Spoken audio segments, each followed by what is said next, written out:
Le gouvernement du Bénin a adopté lors du Conseil des ministres du 15 janvier 2025 une nouvelle politique nationale de financement de développement PNFD. Elle guidera la mobilisation et l'utilisation des ressources pour financer justement les programmes de développement sur la période 2025-2033. La question qu'on se pose 3 mois après la mise en œuvre de cette nouvelle politique nationale de financement du développement, celle de savoir quel rôle a-t-elle véritablement joué pour la mobilisation justement des ressources. Et pour en parler, nous recevons pour vous Alabi Fawaz Boko. Alabi Fawaz Boko, il est conseiller fiscal et social des petites et moyennes entreprises. Il est déjà là avec nous. Fawaz Alabi Boko, bonjour. Bonjour, monsieur le journaliste. Merci d'accepter cette invitation. Merci aussi à vous de nous avoir invités.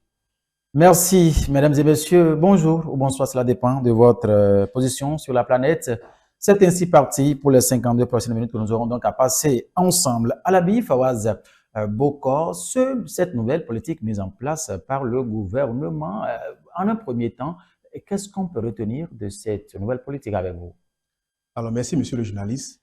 Alors, parlant de la nouvelle politique de développement, il faut retenir que c'est une forme de mobilisation des ressources financières pour faire face aux problèmes que mène le pays. Alors, si nous prenons par exemple le PAG, nous prenons ODD, l'objectif de développement pour l'objectif de développement durable, oui. ODD, comme je viens de le dire. Oui. Donc, il faut des financements pour qu'on puisse au moins accompagner le gouvernement dans ces actions. Alors, nous avons la mobilisation, il faut mobiliser les fonds. Les fonds seront mobilisés à l'interne comme à l'externe. Donc, la nouvelle politique de financement et de développement consiste d'abord la mobilisation des ressources nécessaires pour faire face aux dépenses publiques.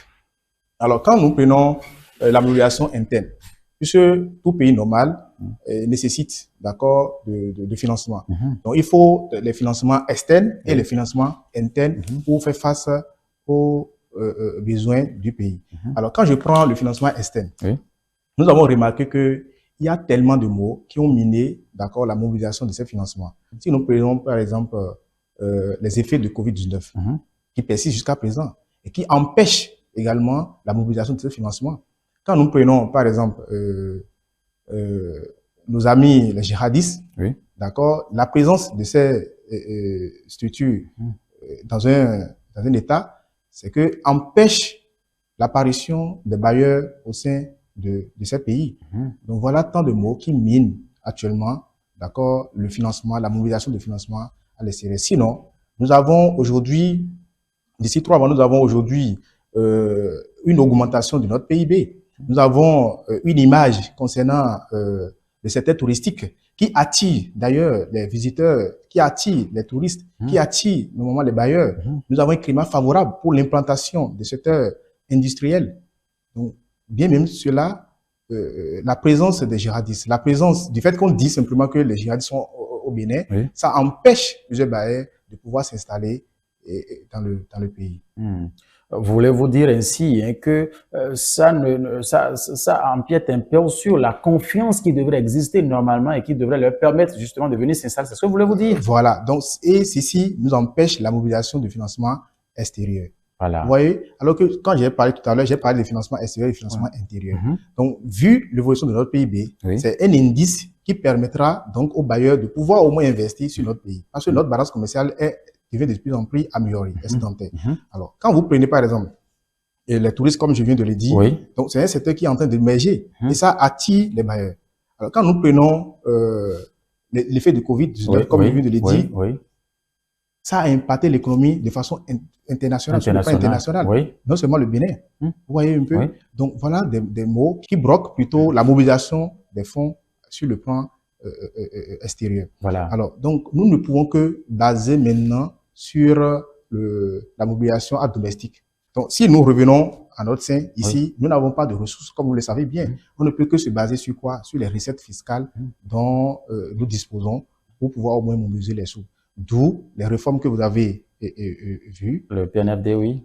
Les réformes que vous avez obtenues. Aujourd'hui, nous avons parlé de la décentralisation des entités. Nous avons aujourd'hui une amélioration d'accord, chaque fois quand vous faites des opérations, on vous réclame des factures normalisées, bien sûr. Oui, bien sûr. C'est pour collecter les recettes afin de pouvoir mobiliser à l'interne des financements pour faire face aux différentes situations économiques que nous vivons. D'accord. Cette nouvelle politique, est-ce que vous pensez que cela a joué un rôle véritablement pour la mobilisation des ressources au Bénin? Oui, si nous prenons par exemple, comme je viens de le dire, Oui. nous avons basé cette fois-ci sur la mobilisation interne. La mobilisation des ressources maintenant est focalisée à l'interne, sur les mobilisations des recettes à Sur le fisc. Voilà. Donc, l'État ne fait que se baser sur ça pour pouvoir au moins collecter des sous. Donc, si nous prenons les entreprises, puisque nous n'avons que les entreprises, d'accord, et nous autres, donc les entreprises, d'une manière ou d'une autre, sont en train de pouvoir au moins être formalisées afin de pouvoir au moins mobiliser les sous.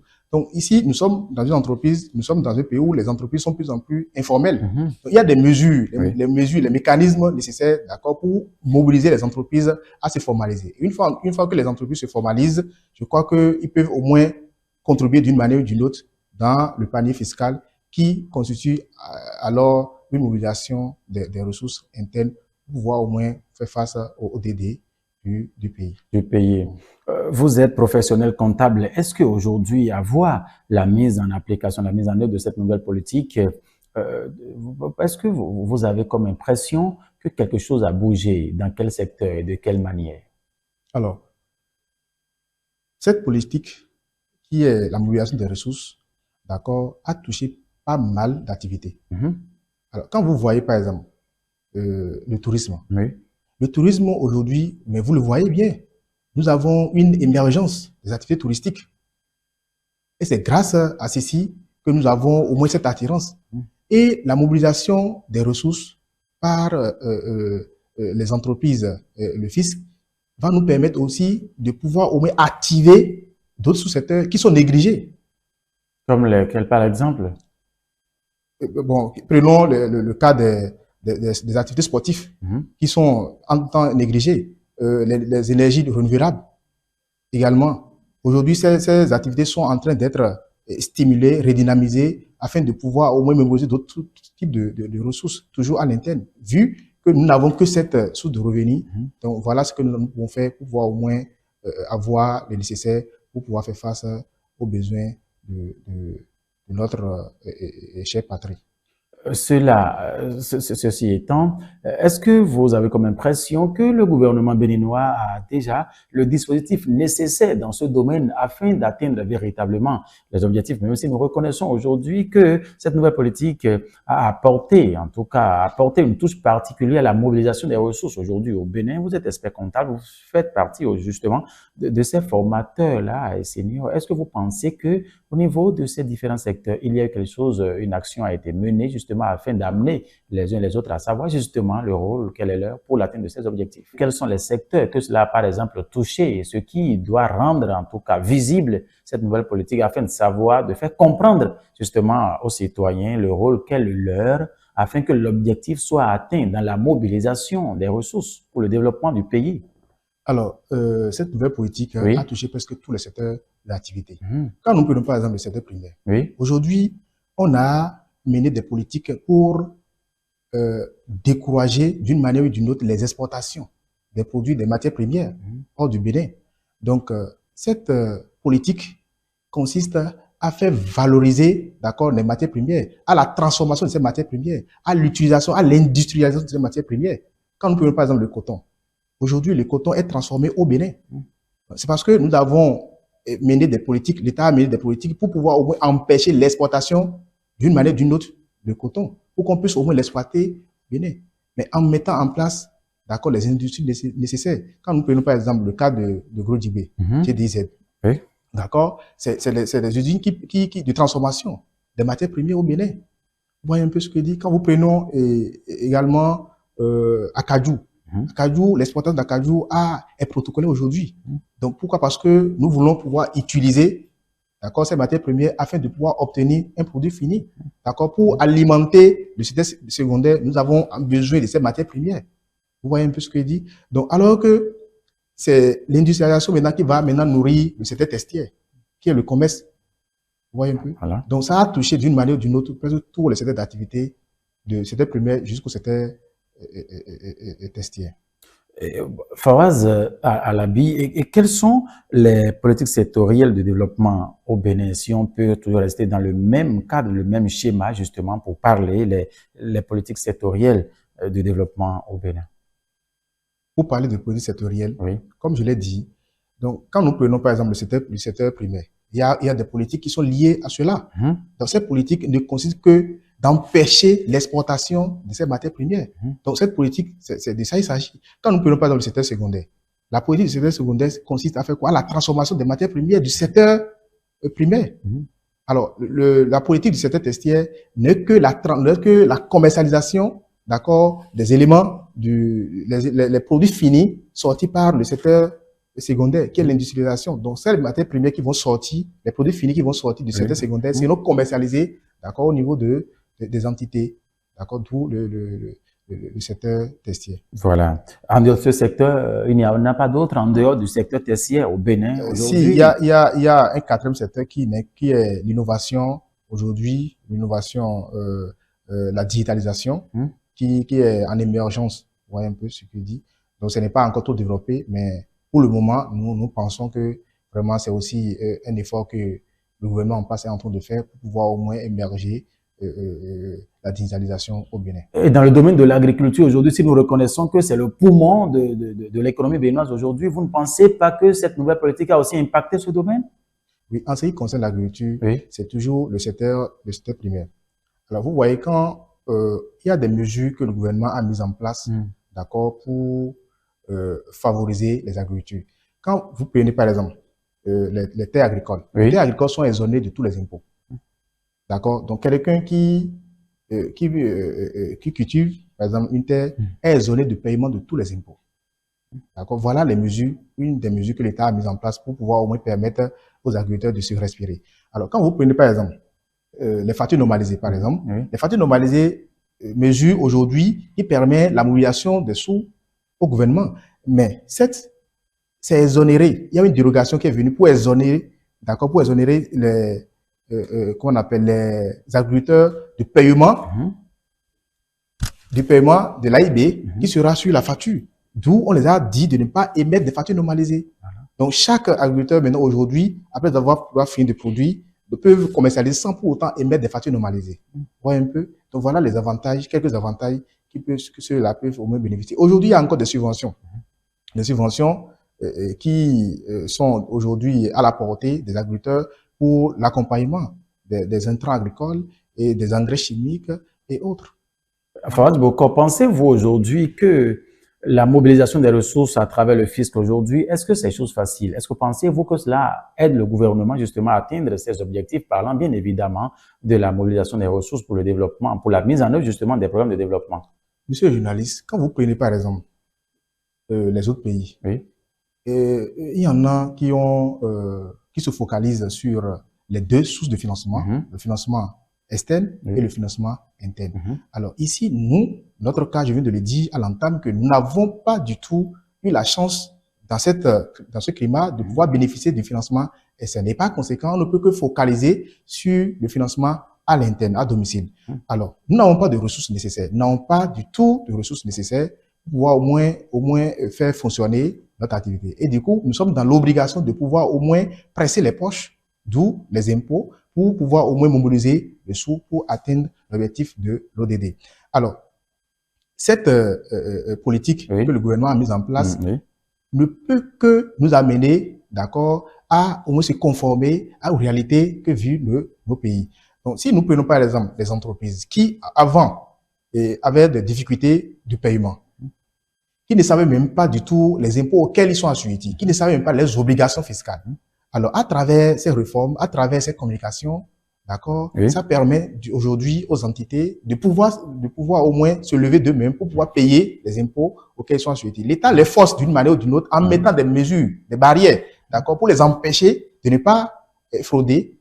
Vous voyez, quand nous prenons par exemple de la digitalisation, donc le paiement aujourd'hui est en ligne, la déclaration de tous les impôts aussi aujourd'hui est en ligne, de toutes les entreprises Avant, il y avait une limitation. Mais aujourd'hui, nous avons les moyennes qui sont déjà conformées, les grandes entreprises sont déjà conformées, les petites entreprises également sont conformées, et ça a pris aujourd'hui tout le territoire national. Donc, toutes les entreprises, quelle que soit leur position géographique aujourd'hui, se trouvent dans l'obligation de pouvoir se déplacer afin de pouvoir payer leurs obligations, d'accord, et ceci en ligne, pour éviter les contacts physiques. Vous voyez un peu ce que je dis? Donc, pour éviter les contacts physiques, afin de pouvoir éviter les fraudes. Vous voyez, chaque fois qu'il y a des contacts physiques, ça peut entraîner une tentative de fraude. Du coup, donc l'État a mis ces mesures barrières pour pouvoir empêcher, d'accord, ces fraudes, afin de pouvoir mémoriser toujours les recettes fiscales. Voilà tant de choses que nous vivons aujourd'hui, grâce à la digitalisation. Voilà. Et la mobilisation à travers le fisc aujourd'hui, comment se porte le fisc aujourd'hui au Bénin? Mais on remarque qu'il y a une forte mobilisation à travers le fisc. Parce que nous n'avons que cette source pour pouvoir mobiliser des ressources. Nous n'avons que cette source pour mobiliser. Donc, à travers le fisc, la DGI, nous avons aujourd'hui des pics, d'accord, de recettes fiscales qui est un espoir, d'accord, de l'économie béninoise. Puisque ce n'est que ça qui a fait qu'aujourd'hui, nous avons au moins une augmentation de notre PIB et nous en sommes fiers. Il y a aujourd'hui le taux d'endettement qui augmente, donc on peut plus endetter, mais malgré ça, on ne le fait pas. Bon, vu les statistiques que nous avons eues, donc nous avons aujourd'hui la chance de pouvoir plus endetter, mais pourtant, on ne le fait pas, nous ne le faisons pas. Vous voyez un peu ce que je dis?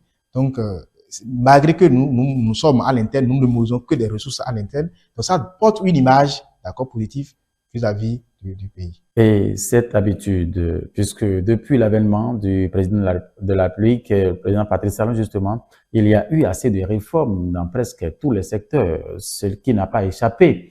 Ce secteur également, dont vous êtes en tout cas un acteur, parlant bien évidemment de la ressource, de la mobilisation, j'allais dire, des ressources pour pouvoir mettre en œuvre les différents programmes de développement inscrits dans le programme d'action du gouvernement.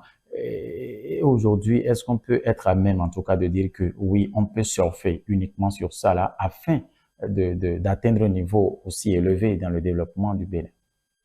Monsieur le journaliste, nous ne pouvons pas seulement consentir sur la mobilisation des ressources à l'interne. Nous allons toujours espérer une mobilisation de ressources à l'externe, puisque dans le programme, si vous lisez le document, le programme national de financement et de développement, vous allez voir que ce n'est pas uniquement une source que nous avons pour la mobilisation des ressources. Nous avons la source externe et la source interne, comme je l'ai dit depuis. Donc, la source externe, pour le moment, est menacée. Voilà. Mais j'ai parlé... Vous avez parlé de différentes situations. Vous avez cité le cas de Covid. Vous voyez, vous avez cité, par exemple, les également effets de Covid et la présence des GIRAD. Du fait qu'on dit simplement que les GIRAD sont présents quelque part, mais ça entraîne des réticences au niveau des investisseurs. Alors, nous avons aussi la fermeture de certaines de frontières de certains pays. Vous voyez un peu, ça entraîne également, d'accord, des frustrations au sein des investisseurs. Vous voyez un peu. Donc, pour le moment, nous ne pouvons que se focaliser sur la mobilisation à domicile, à l'interne. Donc, avec le temps, je crois que les situations seront régularisées. Voilà, seront régularisées pour qu'on puisse au moins avoir une bonne image et se focaliser également d'une manière ou d'une autre sur la mobilisation des ressources à l'externe afin de pouvoir compenser le panier, d'accord, de recettes pour atteindre l'objectif escompté. Voilà.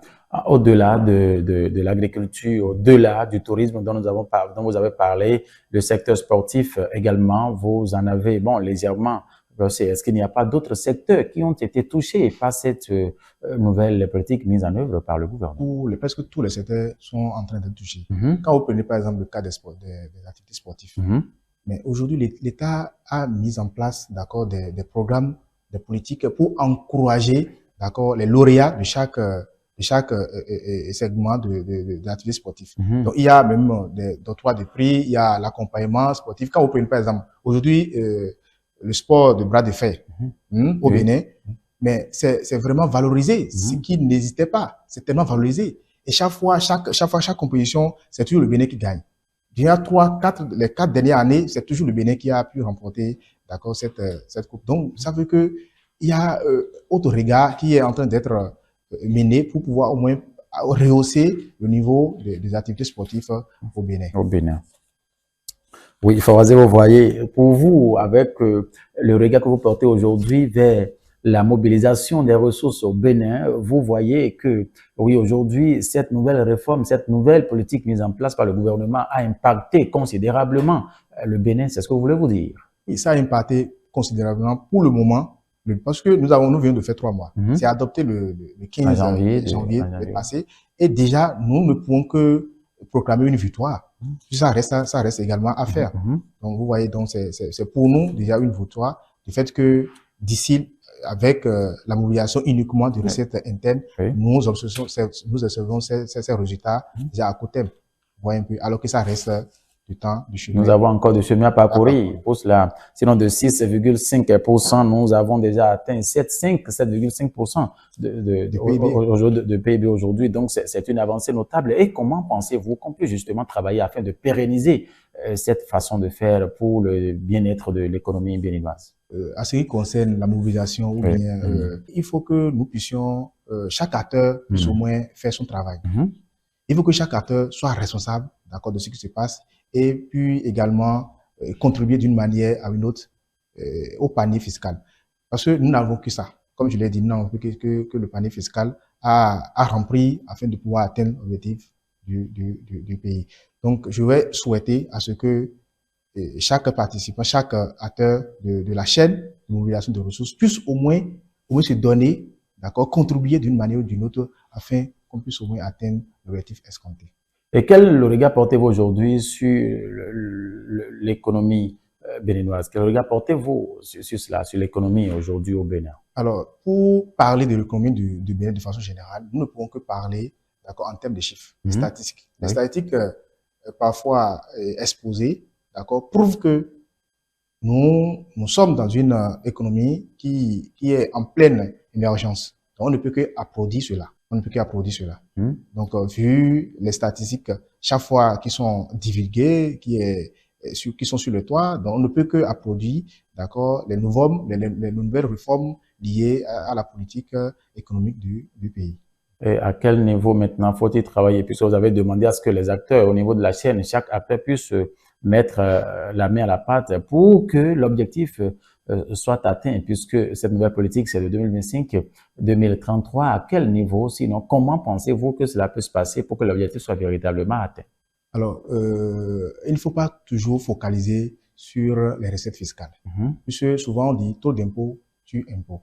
Nous n'avons que ça. Donc, si chaque fois quand nous sortons, ça peut entraîner, d'accord, autre chose. Du coup, il va falloir qu'on puisse au moins s'orienter sur d'autres secteurs d'activité. Ils ont découvert des magmas, d'accord, à exporter, des magmas qui sont stationnés sur 30 km de largeur, à exporter, d'accord. Donc ça, c'est une forme d'activité, d'accord, d'exportation qu'ils ont découvert tout récemment à Dassa. Vous voyez un peu ce que je dis. Donc ces activités peuvent également renforcer, d'accord, la caisse. Donc on ne peut pas se focaliser uniquement sur les recettes fiscales. Il faut qu'on puisse au moins changer, d'accord, de secteurs d'activité. Le sport est là, on peut investir dedans. Le tourisme qui est en pleine émergence, et puis on peut encore beaucoup s'investir dans le tourisme afin de pouvoir augmenter le panier fiscal pour atteindre l'objectif escompté. Et vous ne pensez pas aujourd'hui que le gouvernement du président Patrice Talon fait de son mieux afin que ces différents secteurs que vous avez cité un exemple là puissent justement redorer leur blason? Et tant qu'il reste à faire, dit-on, rien n'est encore fait. Donc il faut qu'on puisse au moins aujourd'hui faire s'investir d'une autre manière afin de pouvoir au moins rehausser, d'accord, ces activités. Puisque le tourisme, ça donne, ça présente une image, mais ce n'est pas encore ça. Nous en avons plus. Il y a des sites touristiques qui ne sont pas encore valorisés. Quand vous prenez par exemple le fleuve Noir, Missété ou bien Missété Vacon dans la zone. Donc, mais ce n'est pas valorisé. Quand vous prenez la vallée de Lemay, qui est là sans pour autant être exploitée, mais qui est mine d'or. Vous voyez un peu ce que je dis. Donc, c'est tant de choses, tant de ressources, d'accord, minières, des ressources naturelles que nous pouvons au moins valoriser et qui sont également des sites touristiques pour les Occidentaux. Donc, quand vous prenez également là-haut, l'eau chaude Sode, dans la vallée, à Haïti, dans la vallée, vous voyez un peu, c'est des sites touristiques qu'on peut valoriser. Vous voyez, même à l'interne, pas mal de personnes ne savent même pas que nous disposons de ces choses. La dernière fois, je parlais de fleuve noir quelque part, mais ils me disaient non, est-ce que ça existe au Bénin? J'ai dit, mais il y a un fleuve noir au Bénin. Ça existe. Donc, vous voyez, à l'interne même, nous ne savons même pas du tout, nous ne maîtrisons pas du tout les ressources, d'accord, les dont nous disposons. Non seulement ça, les sites touristiques que nous disposons, nous ne maîtrisons pas assez. Il va falloir qu'on puisse au moins prendre connaissance de cela et afin de pouvoir donner haute image, donner de la valeur à ce que nous avons pour que les autres puissent au moins accorder, d'accord, de la valeur afin de rehausser. Cela va contribuer à la mobilisation des ressources, c'est ce que vous voulez dire. Eh bien, mais c'est ça. Parce que quand ça attire les touristes, ça attire les investisseurs. C'est ça. Et puis, une fois que les investisseurs viennent s'installer, mais c'est nous qui sommes employés, c'est nous qui travaillons dans ces entités. Ce sont eux qui vont payer les impôts. Puisque nous n'avons que ça. Ce sont eux qui vont payer les impôts. Et ces impôts payés vont renforcer maintenant le panier fiscal afin de pouvoir mémoriser les recettes à l'interne. Et quand on prend le fixe dont vous parlez, est-ce que vous avez comme impression que l'expression est très bien perçue? Est-ce que c'est très bien compris de la population béninoise? Mais tout le monde sait, quand on parle de fixe, on parle des impôts. Ce n'est que les impôts. Et quand on dit impôts, c'est la mobilisation des ressources dont nous disposons. Donc, c'est le paiement de les tasses. C'est justement de ça dont nous parlons. Est-ce que c'est aussi facile? Est-ce que c'est bien perçu par les mobilisations? Sinon, à quoi pouvons-on faire allusion aujourd'hui quand on parle de Bénin sous-développé avec les plaintes de ces populations chaque fois qu'ils disent ben nous mangeons à peine. Quand vous êtes en train de le dire que tout le monde sait que c'est les impôts. Est-ce que c'est aussi facile pour ces populations? Voilà, peut-être l'expression est arrivée de participer justement au paiement de ces impôts. Voilà. Et ce que vous avez évoqué, c'est une bonne situation. Vous savez, les contribuables aujourd'hui ne sont pas conscients qu'il faut payer l'impôt. Voilà le problème majeur dont nous vivons. Si les contribuables peuvent au moins être conscients que les impôts que nous payons, ce sont ces impôts qui forment les recettes fiscales, je crois que ça peut donner autre image. Donc, il faut des sensibilisations. Il faut une forte sensibilisation pour que chaque consommateur, chaque contribuable puisse au moins savoir que, je suis un acteur dans la chaîne, mais dans la mobilisation des ressources, d'accord, fiscales au sein du pays. Donc, c'est important. Donc, il faut des sensibilisations, il faut des communications, il faut qu'on puisse au moins les toucher afin de pouvoir les amener, d'accord, à prendre l'habitude de se lever d'eux-mêmes pour payer un impôt. C'est ce qui est difficile à faire. Puisque si on arrive à régler ce problème, je crois que on serait plus en avance sur plusieurs autres pays. Et quel rôle jouez-vous, aujourd'hui, dans ce secteur afin d'amener un grand nombre justement à savoir que le pays ne se repose que sur ça pour son développement?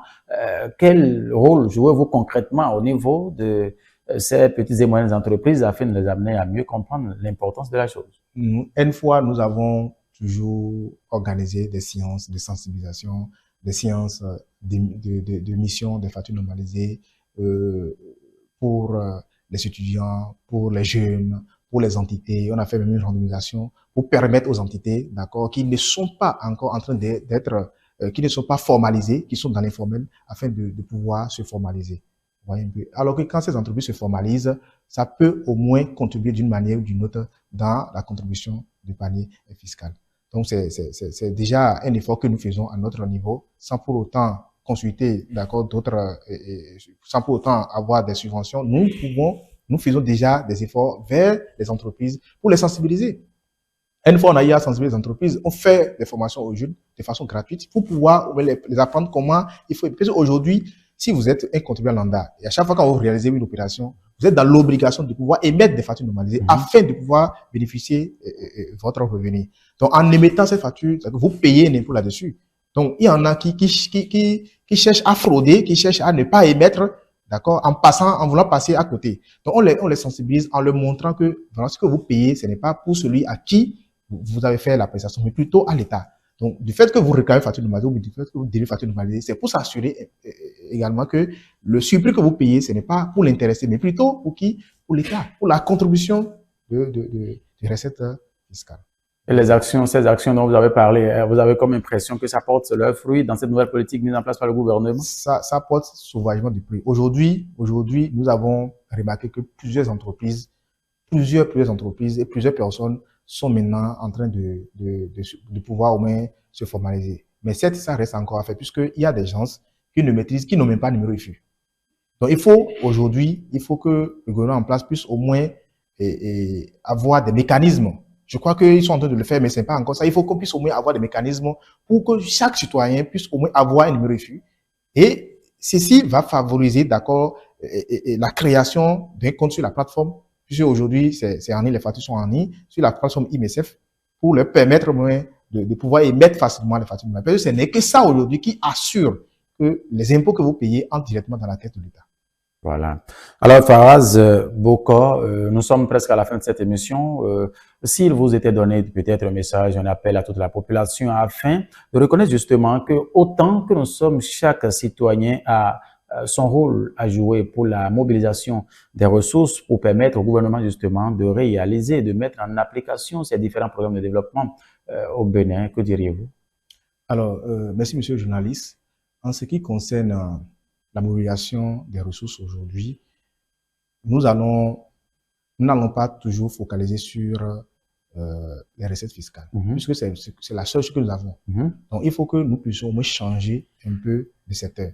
On peut toucher d'autres secteurs, comme je l'ai dit à l'entame, on peut toucher le secteur de l'industrie, on peut toucher le secteur primaire, on peut toucher le secteur d'activité secondaire, le secteur tertiaire, on peut les toucher.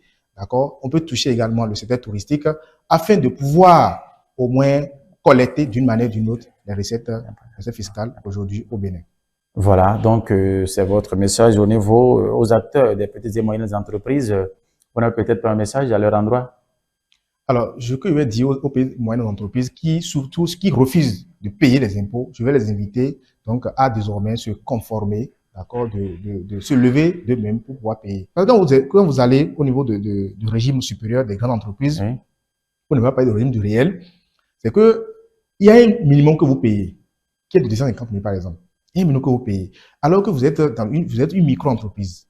Mais il s'est fait que dans cette année, vous avez vendu un peu, donc cela peut impacter directement vos impôts que vous allez payer. Des propositions, par exemple, pour amener l'État justement à rester dans sa droite ligne, hein, d'amener les entreprises à se formaliser et tout, vous en avez? Voilà. Donc, si je prends par exemple les petites entreprises qui doivent réaliser un chiffre d'affaires de 50 millions avant de passer au régime du réel, au régime des grandes entreprises, il faut qu'on puisse au moins revoir cette formulation. Donc, il faut peut-être ramener les 50 millions jusqu'à 30 millions. Une entreprise qui réalise un chiffre d'affaires de 30 millions, ou bien de 27 millions, ou bien de 20 millions, ou bien de 25 millions, est d'officiellement une grande entreprise. D'accord? Et commencera par payer les impôts auxquels ces entreprises sont assujetties. Mais laisser ces entreprises, d'accord, dans cette condition, ça ne les avantage pas. Puisque eux-mêmes ne savent pas que quand ils restent petites entreprises, ça ne les avantage pas du tout. Donc, eux ne veulent pas au moins quitter leur petit rang pour émerger. Du coup, ils cherchent maintenant à rester dans le domaine des petites entreprises afin de pouvoir payer moins d'impôts, alors que ça les rattrape. Lorsqu'ils vendent de façon élevée pendant une bonne période, ça les rattrape et ils payent plus d'impôts qu'il en fallait. Donc, voilà les mesures que l'État peut prendre afin de pouvoir permettre à ces entreprises de pouvoir payer le peu d'impôts que lui peut retirer au sein de ces organisations. Alavi Fawaz Boko, merci d'avoir pris part ici. Merci aussi. Mesdames et messieurs, ainsi prend fin cette rubrique Entretien de ce dimanche avec Alavi Fawaz Boko. Il est professionnel comptable et conseiller fiscal et social des petites et moyennes entreprises, formateur senior au métier de la comptabilité et des logiciels comptables des entreprises. Merci infiniment de nous avoir suivis tout au long de cette émission. Mesdames et messieurs, il était donc question de cette nouvelle politique nationale de financement du développement PNFD mise en œuvre par le gouvernement. 3 mois après, quel bilan peut-on faire? C'est la réponse, en tout cas les quelques propositions de réponse à cette interrogation qui a donc fait le menu de cette émission. Merci infiniment de nous avoir suivis. Le rendez-vous très prochainement, on se retrouve encore pour parler d'autres thématiques. Portez-vous bien. Au revoir.